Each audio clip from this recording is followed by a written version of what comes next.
kanya. So, Yeah, ito po Mr. may Chair, higit magkaiba na po yung halaga. personal knowledge at yung kwento. Okay Hindi po. po personal Pero, knowledge yun. alright, So I'm we're not lawyers here, so we discussing. have to make that I am diba? not a lawyer, Mr. Chair, Yeah, pero ang but sinasabi this is a ko legal po, matter, so we have to be hindi lang clear po about ito it. legal matter, pati po para sa akin bilang author sa isa sa mga resolusyon na gusto kong pahalagahan yung sinasabi ni na Miss Apple. Yes, but mula Senator nung kay- Risa, if I Senator, go if I here may and just co- say, here and say na kwento ng mga tao tungkol kay Risa, magre-react ka eh. Mr. Career Chair, to ng mga taga-DFA, hindi Mr. pwedeng Chair, chismis or no, hearsay ang gagawin natin dito. Doon ako So I'll go there if you So, allow me Chair, after Mr. Hernandez. Babalikan ko sila. Na-interrupt kasi Yes, yung trend nung pagtatanong ko sa kanila. I am Hindi sorry ko kayo about interrupt that. eh. But 1 minute suspension. It- 1 minute suspension. May I just complete para kay Miss Apple?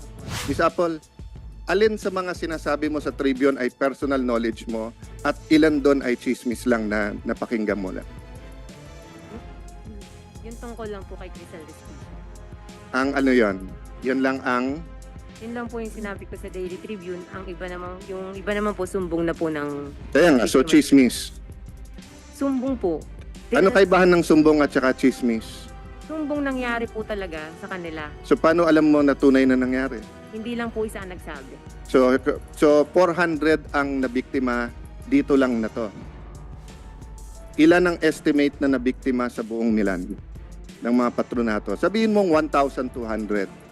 Kaya ba ng Congen harapin ang 1,200 na tao? Oh, so bakit kayo nagko-complain na hindi naharap personally? So hindi na, 'Di ba? Your Honor, hindi. Ang mga senador ba, hinaharap ba namin kayo lahat personally? Gusto namin. But there are 110 million Filipinos. So yun nga ang sinasabi kapag ka-chismis kasi. 'Di ba? So kung grupo-grupo yon, haharapin ng Congen yung leader ng mga grupo. Iba yung hindi inaasikaso, iba yung hindi hiniharap. Yung Secretary ba ng Justice, hinaharap ba niya lahat ng complainant? Oh, 'di ba? So, ano yung totoong sinabi nyo sa Tribune at ano hindi?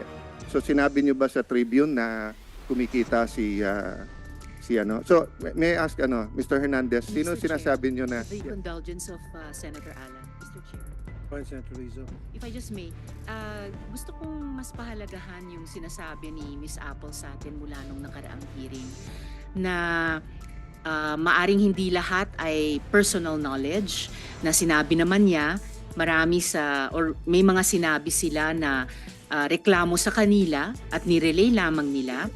Pero ito po ay yung marami din ay masasabi nating personal knowledge na karanasan niya sa either sa sarili niya or sa mga kababayan sa Milan na nagkwento sa kanya. So, Yeah, ito po Mr. may Chair, higit magkaiba na po yung halaga. personal knowledge at yung kwento. Okay Hindi po po. personal Pero, knowledge yun. Alright. So, I'm not we're lawyers here, so we discussing- have to make that I diba? am not a lawyer, Mr. Chair. Yeah, pero but ang sinasabi this is a ko legal po, matter, so we have to be hindi lang clear po about ito it. legal matter, pati po para sa akin bilang author sa isa sa mga resolusyon na gusto kong pahalagahan yung sinasabi ni na Miss Apple. Yes, but mula Senator nung kay- Risa, if I Senator, go if I here may and just co- say, here and say na kwento ng mga tao tungkol kay Risa, magre-react ka eh. Mr. Career to ng mga taga-DFA, hindi Mr. pwedeng Chair, chismis or no, hearsay ang gagawin natin dito. Doon ako pinaka So I'll go there if you So, allow me Chair. after Mr. Hernandez. Babalikan ko sila. Na-interrupt kasi Yes, yung trend nung pagtatanong ko sa kanila. I am Hindi sorry ko kayo about interrupt that. eh. But 1 minute suspension. May I just 1 minute complete? suspension muna. May I just complete para kay Miss Apple?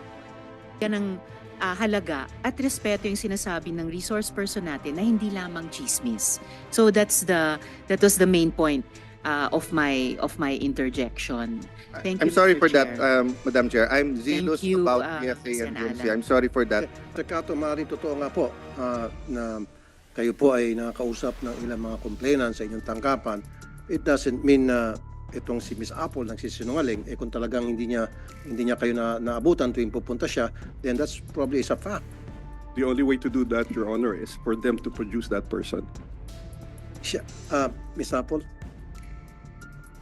sinabi mo, di ba, pupunta ka sa opisina ni Mr. Cato, palaging wala siya doon at secretary na nakausap, Your Honor, hindi po ako nagsabi. Yung mga biktima po sa Milan. yung mga victim. Opo.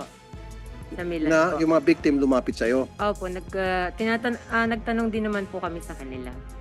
Kasi nung pumasok po kami ng Daily Tribune, naging fair naman po kami sa pagtatanong. Kasi kung hindi nga po kami naging fair, hindi dapat na-interview si Miss Untalan. So ibig sabihin, dalawang grupo. Yung may grupo ng mga victims na sabi mo hindi ini-entertain Mr. Cato at meron ding grupo na nagsasabing ini-entertain sila Mr. Cato at in fact, 200 sa kanila ay natulungan na. Opo, may mga tao po nagsasabi na gano'n. Meron din pong tao na nagsasabi na sekretary lang daw po na. Senator, Mr. Chairman, may I ask some questions? go ahead po. So, Mr. Chairman, may I frame muna ko yung aking concerns. But first and foremost, may I congratulate you to continue to stand up for our OFWs. And yun yung una kong concern na every time tingin natin wala nang scam, meron na naman bago. I could not forget, Mr. Chair, nung tumayo ka sa floor, nagkwekwentuhan lang tayo. And may mga governor, I think may senator pa, mayors na nagsascam tungkol sa piyesta. At sinabi mo nga, ako never ako magpapaskam sa mga yan. And it happened na yung nagsascam kasi, mga pangalan at phone number. And in fact, Mr. Chair, sa akin, may naghingi ng pera, gumamit ng mga pangalan ng ambassador. Tapos yung number na nag-text sa akin, number sa New Zealand at Australia na nagsasabing sila yung ambassador na kilala ko.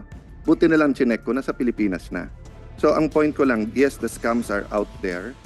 And nakakalungkot na talagang ang tina-target yung OFWs. Okay. But bakit masyado akong concerned sa nangyari dito at thankful sa chairman and of course kay Senator Risa for taking it. First, because ang target is our national treasures, the OFW. Hirap na sila, tapos ganito pa nangyayari. And just for a background, Mr. Chair, marami kasing bansa and Yusek De Vega or DFA can or Yusek Olalia can correct me. Marami kasing bansa, pag nawalan ng trabaho yung OFW, they have to go home. Dito na sila kailangan mag-apply. So, nung wala pang Department of Migrant Workers, the DFA was working hard with the host countries na pwede bang may palugid kayong time pag nandyan yung mga OFW para hindi na nila kailangang umuwi. Makahanap sila ng trabaho. Ang problema, dun ngayon pumasok yung scam. So, may mga bansa na maluwag sila sa Pilipino na hindi pinapauwi right away. May mga nag-iimbento that they can, for money, get them jobs. Okay. Second, I'm very much concerned how both the Department of Foreign Affairs and Migrant Workers has handled this. You're putting all the onus on Conjen Cato when as early as August, alam nyo na lahat na meron to. And my questions will prove my point. Last 2 points, Mr. Chair. I'm also concerned whether this was a demolition job by some people in Tribune or whether this was a legitimate press freedom issue of bringing out this issue. If it was a demolition job, I will ask you questions, Ms. Fernandez, don't worry. If it was a demolition job, a PR job, bakit kayo sa DFA at migrant workers, di kayo nagsasalita para sa empleyado nyo? Oh, ngayon, kung hindi naman to demolition job, bakit nyo hindi dinidisiplina ang inyong sariling worker? Diba? Dalawa lang naman yun eh. So what's my main point? Tiwala sa gobyerno. Nawawalan yung OFW ng tiwala sa gobyerno dahil sa nangyayaring ganito eh. Dapat August solved na to eh. Kung nagpanik kayo sa DMW at DFA na may ganitong scam at tumulong kayo, tapos na to. Kung may ginawang masama si Conjen Cato, dapat tinanggal nyo na. Or, sa sunod-sunod na banat ng Tribune, nilabas nyo yung investigasyon nyo. May investigasyon naman kayo eh. Yes or no, Yusek De Vega? You have an investigation, di ba? Yes or no lang? Yes or Your no? Honor, I was there for actually it wasn't an investigation, more than a fact-finding. Oh yes. I So you had the wasn't fact finding, yes or no? Yes. Oh, sir. and was Yusek was Elmer Cato cleared? Yes or no? Sir, I was not there to accuse him of anything. No, I'm I not didn't talking accuse about him. you. I'm talking about DFA. I have limited time, Yusek. So I just want a straight answer. Was he cleared or is he guilty? There is no evidence that he made money out of this thing. or Okay. anything. It seems that well. Did he drop efforts the were- ball in the investigation or was he on it? Ganito po nangyari po, if I may. No. Straight lang naman to No. eh. Kung baga sa ruling, you can submit it later. Gusto ko lang yung dulo ng ruling. So, There's no evidence that he got any money. Yung mga sinabi niya dito kay Senator Tulfo, na as early as August, humingi ng abogado, etc. Totoo yun? Hindi. Yes. Okay, so let me stop there. Pero wala kayong, sumagot ba kayo sa Tribune? Kinall out niyo ba yung Tribune na sinisira nila ang DFA? Hindi lang naman si Elmer ang ano eh. When I was secretary, inuutusan ko si Elmer. Elmer, pag may bumanat sa ambassador ko or sa congen ko, sagutin nyo kung tama sila. Kasi don't let it fester. Di ba? Nabubuo yung public opinion ng tao eh. So let me now go to my question. When I was secretary, we increased the legal assistance fund from 100 to 250 million pesos. And we totally changed the guidelines. Dati, kailangan may kaso na yung OFW bago mo pwede bigyan ng abogado. Under the new guidelines, when I was secretary, so old na yon dahil 2018 pa yon, nangungonsulta pa lang pwede na, di ba? And during that time, the ambassador was authorized to go ahead and get it. It was a simple text message to Yusek Sara, tapos go na. So let me ask, bakit August 30 ang request? Bakit inapprove nyo ng bakit November pa nagka-abogado? And this is, let me, preliminary question to that. Trabaho ba ng DMW ngayon yan o trabaho ng DFA? Yung magbigay ng abogado. Kaninong trabaho yon? Answer, Mr. Yusek De Vega. Yes, sir. Technically, dahil OFW sila, dapat sa DMW. Okay, But DMW, bakit hindi nyo binigyan ng abogado? Ni-requestan kayo ang aga-aga pa, August 30. Your Honor, meron po.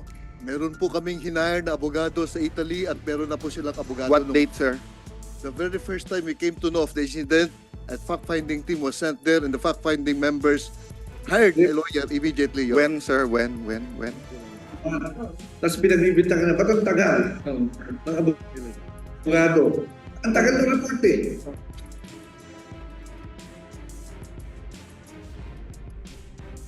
Baka may online, Mr. Chairman. So, Dr. Lalia, because I have limited time, I want to get to the bottom of this. The Chairman and Sen. Risa are just being gracious to me. Give me the dates. Kailan nyo nalaman na may scam at kailan kayo nakahire ng abogado? Your Honor, the team went there in second week of October. And Eh, then, August pa lang sinabi na eh. Di ba may tao naman kayo doon? yes, Your Honor. Conjen Cato, ilan ang Pilipino sa Milan? About more than 100,000, Ilan ang Pilipino sa Italy? about 167,000. So, isa sa pinakamalaki sa Europe? Opo. Okay, Yusek Olalia, magkaibigan tayo ha, but let me be forefront dito sa hearing na to ha. Meron ba kayong senior official dun sa Italy? May labor attaché kayo nung August last year? Yes, Your Honor. Meron po. Mr. Chairman, please note, hindi alam ni Yusek na wala silang senior official doon. Kaya nagkaganito, kasi trabaho nyo yan eh. At isa sa pinakamalaki ang Pilipino sa Italy. Hindi alam ng ating mga kababayan, hindi trabaho ng congen yung issue na to. So, Miss Apple, trabaho to ng DMW. Ang problema, pag nagmamarites, kailangan mag-research. Di ba? Chat group. So let me stop at you first and go to Miss Apple.